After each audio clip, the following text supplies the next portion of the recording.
আসসালামু আলাইকুম প্রিয় দর্শক, কেমন আছেন আপনারা? সকালের নাস্তা যা যা করার সব কিছু কমপ্লিট করে নিয়েছি। প্রচুর বৃষ্টি চলে আসছে। বৃষ্টি, এমন বৃষ্টি মনে হয় ছাদ ভেঙে পড়লো।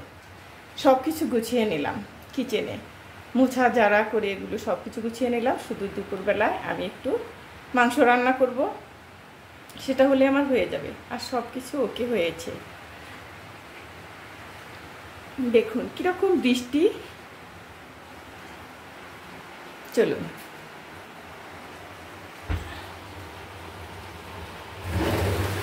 দেখুন কত বৃষ্টি। আমার বাসার পিছনে কলা বাগান আছে। দেখুন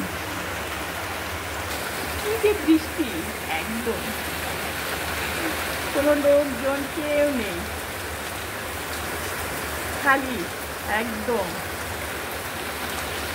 কি সুন্দর লাগছে না দৃশ্যটা? অনেক সুন্দর।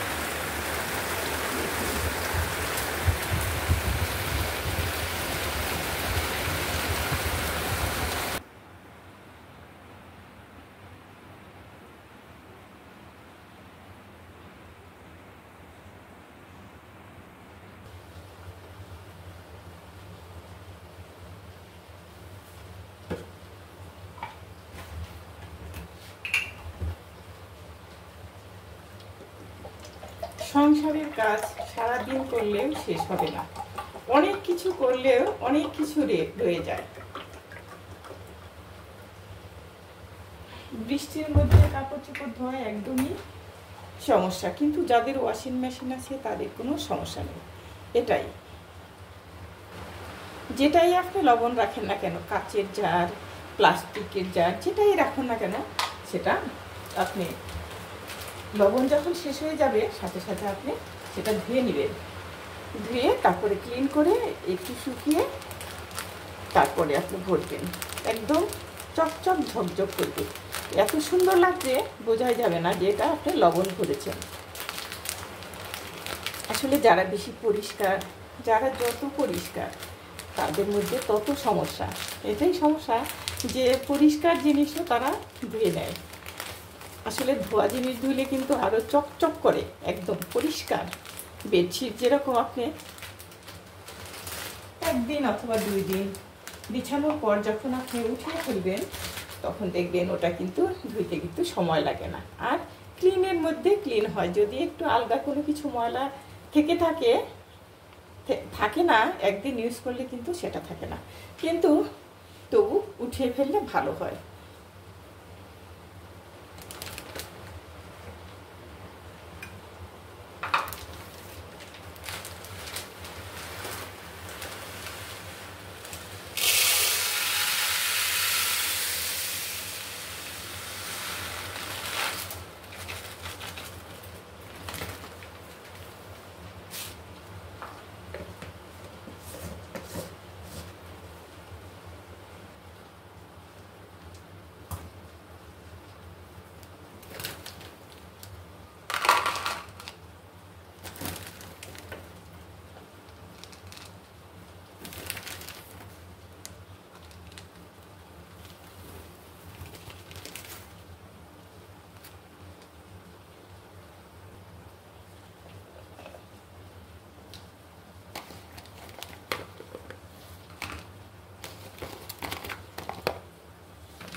যখন বাবা মার সন্তান, ছেলেই হোক মেয়েই হোক, যখন তারা ইউনিভার্সিটিতে পড়ে, তখন তাদের জন্য যে কত মায়া, কত ভালোবাসা।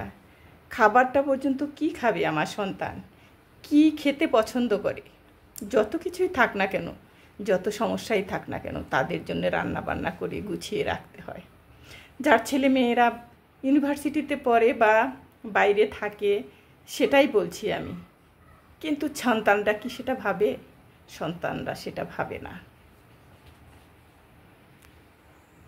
যখন বাবা মার বয়স হয়ে যায়, তখন সন্তানরা বাবা মার দিকে চোখ তুলে তাকিয়ে কথা বলে, তারা যে কত কষ্ট পায় সেটা বলে বোঝানো যাবে না।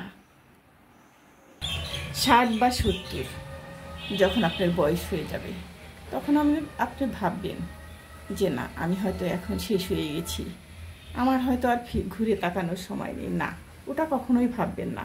আপনি নিজে মনে মনে ভাববেন যে আমার এখন কি করতে হবে। কারো কাছেই কোনো কিছু প্রকাশ করবেন না।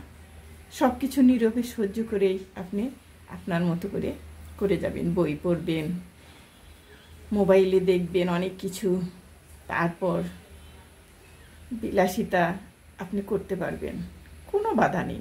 সন্তান বলুক, চুপ থাকবেন, তবু ওদের আপনি গার্জেন আছেন, এটাই সত্যি কথা। আজকে আমি কেন এই কথা বললাম, আমার খুব খারাপ লাগলো। যখন সন্তান বাবা মাকে সম্মান করে না, শ্রদ্ধা করে না, কোনো কিছুই করে না, তখন কিন্তু নিজের কাছে খুবই খারাপ লাগে। মনে হয় আমার কোনো পৃথিবীতে কোনো প্রয়োজন নেই। না না, এটা আপনি কখনোই ভাববেন না। ভাববেন যে আপনার অনেক দরকার, অনেক কিছু। মাথার উপর আপনি একটা বট গাছ আছেন, মানুক বা না মানুক, ওদের কথা দিয়ে তো আর সংসার চলবে না। সব বাবা মাকে এই কষ্টটা পোহাতে হয়। যখন সন্তান বিয়ে করে, ছেলে বিয়ে করে, মেয়ে বিয়ে করে, তখন কিন্তু আপনার ধরনটাই পাল্টে যাবে। সব কিছু, মায়া, মমতা, স্নেহ, সব কিছু। তাই বলি, আপনারা কখনোই ফিরে তাকাবেন না সামনের দিকে। যখন সময় পাবেন রান্না করবেন, একটু হয়তো একটু ঘুরতে গেলেন।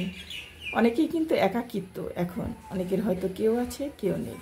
একজনের মধ্যে হয়তো একদিন চলে গেছে, আরেকজন হয়তো বেঁচে আছে, কিন্তু তার কথা কি কেউ খোঁজ রাখে? কিন্তু আপনাকেই ঘুরে দাঁড়াতে হবে। আপনার ইচ্ছা হলো আপনি ঘুরলেন, আপনি বই পড়লেন, একটু রান্না করলেন, এই তো, আর কিছু নয়। আবার অন্য কোনো দিন বলবো, অনেক কথাই বলে ফেললাম। অনেকের কাছে হয়তো ভালো লাগবে, অনেকের কাছে হয়তো ভালো লাগবে না, এটাই সত্যি কথা। কিন্তু আমি আমার মনের কথাটা বলে ফেললাম। আজকে এটুকুই। ভালো থাকবেন, সুস্থ থাকবেন। আল্লাহ হাফিজ।